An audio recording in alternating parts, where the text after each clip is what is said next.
Hello and welcome to this presentation of CourseBuilder 9 and some of the new possibilities that we introduce in the new version of CourseBuilder.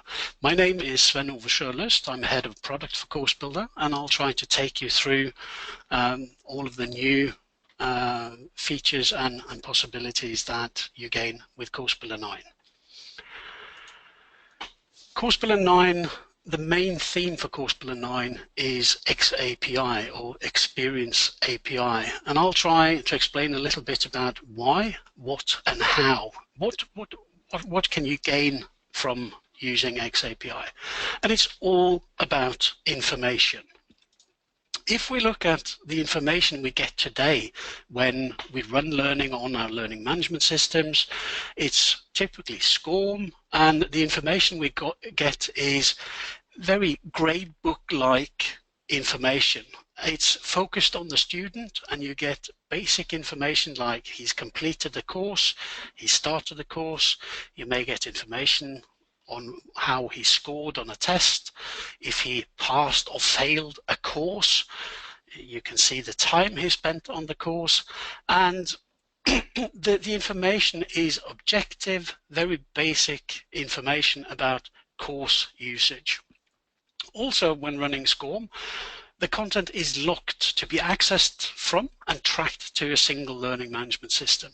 So in sum, very little information that we actually get from the system and low flexibility. This makes it hard for learning and development to adapt content and target, really truly target learners. So what do we need to be able to target and engage with learners? And think about, we're moving from a world where we have sort of corporate driven learning to a new world where we have self-directed learners.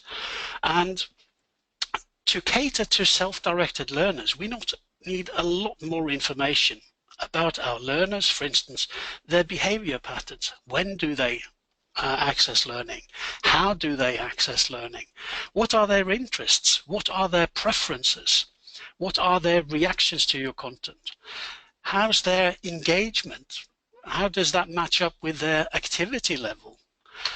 We also need a lot more information about our content. For instance, how and when content is used. Why is it used? Why do learners access content? Is it because they're forced to, or because they are engaged, or because they have specific needs? And we need a lot more data. Also, what gives the best effect results? What creates problems for the learners? What do they find challenging? What's easy or maybe too easy? And also to get honest feedback from them. How do they perceive the content? Is it good? Is it bad? Is it boring? Is it entertaining? And getting a lot more data about learners and content will allow us to identify and target issues. We can actually see something is wrong with the content, something is wrong with the way we've published it or marketed it, and based on that we can adapt, optimize content to really target and engage our learners. So the big change is basically going to a mentality where we have to think about learning and development, thinking like online marketers. We need to become data-driven. And how can we do that? If we become data-driven, we can really perform true analytics on content and learner data. And there's just a couple of examples on this slide where we have some very advanced examples, but a simple thing like a student activity pulse tells me a lot about my learners. I can see when are they active, how active are they, and very interesting next step for that could be to correlate activity to results. You can gain a lot of information from data when it comes to learning. And how can you actually collect this data? How is it possible? It's possible through a new learning standard called Experience API, or xAPI. Formerly known, you may have heard the term tin can, which is still used by some, but the official name is Experience API. And xAPI, you'll notice that in today's procurement processes for learning management systems or authoring tools, xAPI is now a required part of that process. So what's so special about xAPI? Well, we've sort of introduced you to it already. It's about data, it's about information, and xAPI goes way, way, way beyond SCORM, both when it comes to the richness of data, but also what it's possible to track, because you can track much more than just an e-learning course. And when you run content, when you track content with xAPI, you can track very detailed information around micro behaviors and content. That may seem a bit complex, but things like watching a training video, that the user stops it, starts it, he returns to that video, he watches the video 3 times. That's all trackable using xAPI. Micro interactions with e-learning content, that we suddenly add a dimension where you can see, what did the user answer? How many times did he attempt to answer a question? How many times did he try to do the test? So much richer content, much more detailed information about your learners and your content. And in addition, you can also track learning experiences that happens outside the traditional e-learning course. So training data from a simulator, their performance in a mobile app, chatting with a mentor. All of these things can actually be tracked and gathered with xAPI. One of the things, we've had this question a number of times: how can I make sure that my users actually see the video? And the answer is, normally we have to force them to sit through the entire video. So that's the traditional direct, the L&D directs what you need to see. But with a self-directed learner, how does that change? Because we want to know how they are using our content, if they are using our content, when do they use our content. So in SCORM, for a video on a page, the only thing I can see from SCORM tracking data is that the course with the page with the video has been completed. And that means that the user has probably completed the video, since he got a completed status for the page and the course, but he may just have scrolled the video to the end. With xAPI, I can track the details of how the user interacted with that video.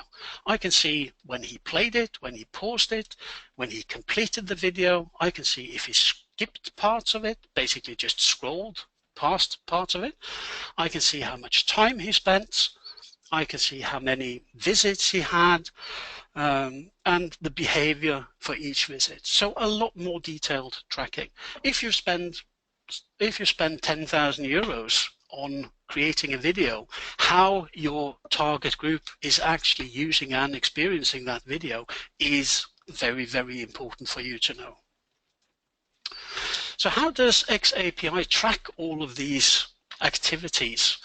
They do it through experience statements. And the experience statements is very much like some of the things that you experience on Facebook. If you post something on Facebook, you can see that Hannah liked your image, or Hannah answered or responded to your post on Facebook.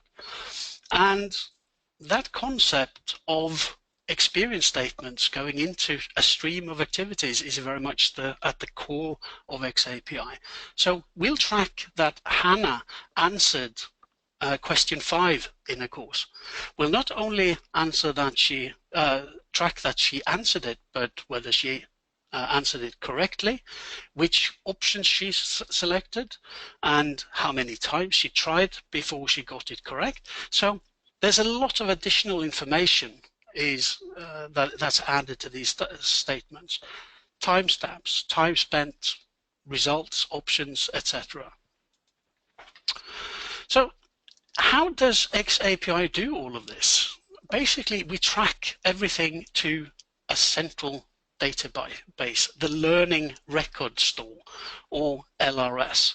The LRS is the heart of xAPI. It's a database for truly big data.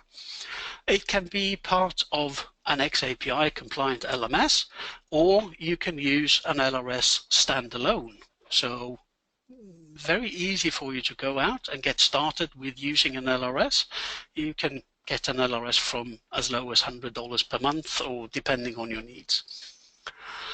The point of the LRS is that it captures rich experience data from any source. So not only from the traditional course, but social learning, simulators, games, classroom activities, everything can be tracked and treated as learning experience data in the LRS.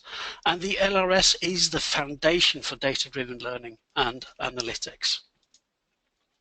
So how does all of this work in CourseBuilder 9? What do you get? How does it work? I'll talk a little bit about the new functionalities, the benefits you get from thinking about xAPI, and in CourseBuilder we will provide you with truly rich, detailed tracking of everything your learner does to an LRS or to an xAPI compliant LMS. CourseBuilder even offers a dual mode functionality. You can basically publish a course as SCORM and run it on your SCORM compliant LMS, and at the same time have xAPI rich tracking to an external LRS. And I'll show you an example of how that works. In addition, we've added a number of new functionalities that's available for you to use directly inside a course. So you can get feedback from the users directly in the course. You can create ratings like difficulty ratings or entertainment ratings. You can create polls, and all of this happens directly in the content. And as I'll show you later, when I do a poll, you will actually see what everyone else has answered. You'll see the aggregated results of the poll directly in your learning content. In addition to that, we actually also utilize xAPI for some new unique features. And one of these is the cross-course data exchange. And that will allow you to truly create adaptive learning. What it means is simply that data from one course, the things that the user does or achieves in one course, can be read and used to determine, for instance, branching in a separate course. So based on the results in course 1, I can determine branching in course 4. And I'll show you how that works. So the various publish options from CourseBuilder will allow you to publish content to run in an xAPI compliant LMS, publish as pure xAPI. You can publish with dual tracking to run on the SCORM LMS with simultaneous tracking to an external LRS. You'll also be able to publish CourseBuilder content to run standalone from a web server or as an EXE, as a course from your desktop, and have full xAPI tracking to an LRS. So that provides great functionality for you to get started using xAPI. So these options of utilizing xAPI will specifically allow you to create or to take engaging, personalized, learner adaptive content to a new level. I can store data from course 1 in variables and access them from course 4. So, for instance, I score 75% on the quiz in course 1, and when I reach course 4, the course will actually provide me with some extra content because I only scored 75% on the quiz in a different course. So you can actually create learner adaptive content that will branch based on results, preferences, roles across entire series of content. To support these functionalities, we've added a number of new components in CourseBuilder. We have several different rating components. You can use them to rate difficulty, how engaging it was, how fun it was, how relevant it was. So you'll get various rating components like 1 to 10 ratings, star ratings, square ratings. But we've also introduced the poll component, which may remind you a little bit about a multiple choice, but that allows you to create cross-user polls. So, and I'll show you how that works in practice as well. In addition to the xAPI specific components and functionalities, we've added some new wanted functionalities. For instance, a background with a header container that makes it very easy to make these nice containers with internal layout and a header. And we've also added some smaller improvements and new functionalities. You can now create multi-line text on buttons, which will be a help for a number of our clients who've wanted this. And we've also done some optimizations to the players. And basically, the way we handle styles will ensure that your course loads a lot faster. And the page-to-page, when you go from one page to another page, is also improved.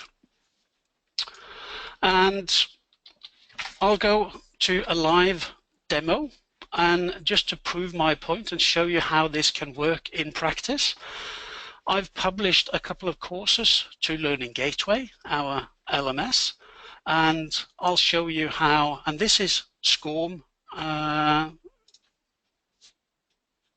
in SCORM format, and I'll start a course here.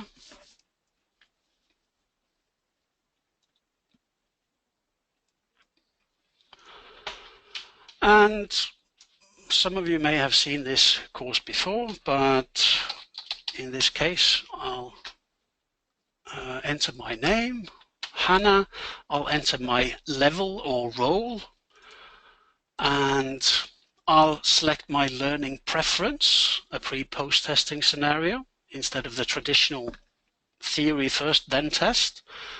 So based on this, I have a summary screen, and then I start accessing the content. This is a practical example of using the poll component. So how would you rate yourself when it comes to handling objections? So I'm a novice at this, very much to learn, and when I do so, I can actually see what all of my colleagues, what the distribution of their ratings are.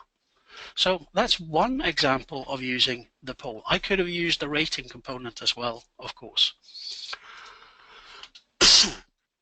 Then I go through the course content, and I go into a test, an opportunity to read some documentation. I'm not going to do that here, but I go through a test, and once I've completed the test,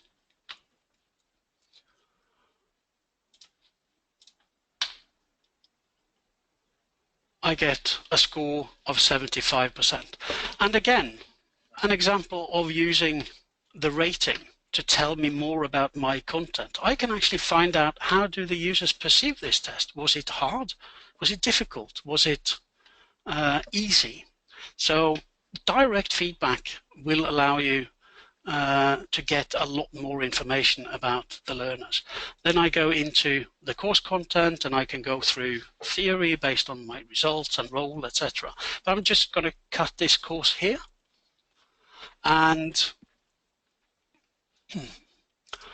I'm going to start a different course. And this course is part of the series of courses, and it actually utilizes some of the data that I left in course 1. So, personalization. I'm actually able to grab the name that the user entered in the first course. I can also see that Hannah rated herself with option 4 here. And I can see, or Hannah can see, that she had a test score in course 1 of 75%, and your level was level 1. And you can do a second rating on exactly the same, and again you'll see how you and your colleagues have rated yourself across this content.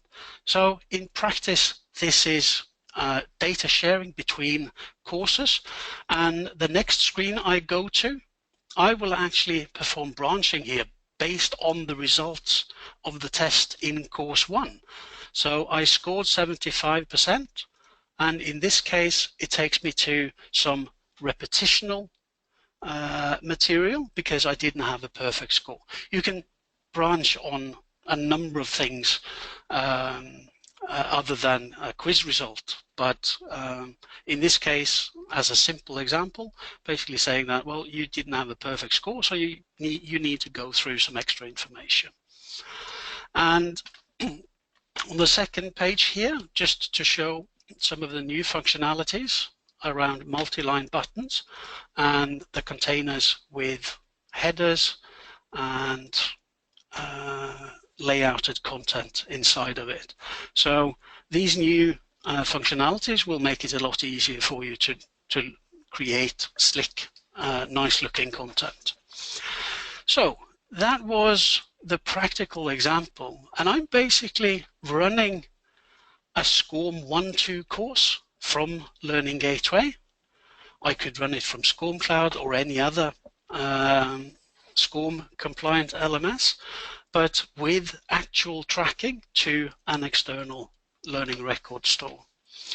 And the amazing thing about it is that this will actually also work for standalone content. So here I have the same courses on my desktop. I can start this as a local application. I can log in.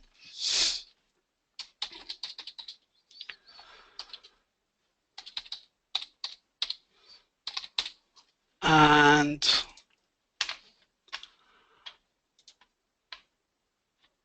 run the course here. And the same functionalities are available.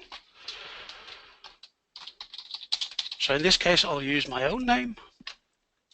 I'll select a level. I'll select my learning preference. I'll go through the same content.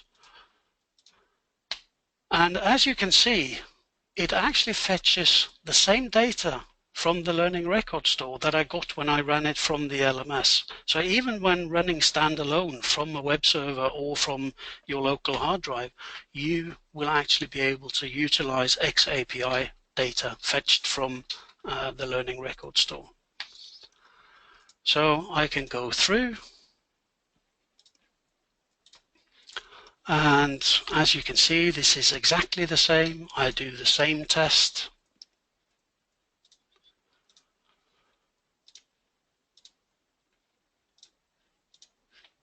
I get the same score. I can rate myself. I found it very easy because I knew the test in this case, and the course works exactly the same. And I can, of course, shut this down as well. And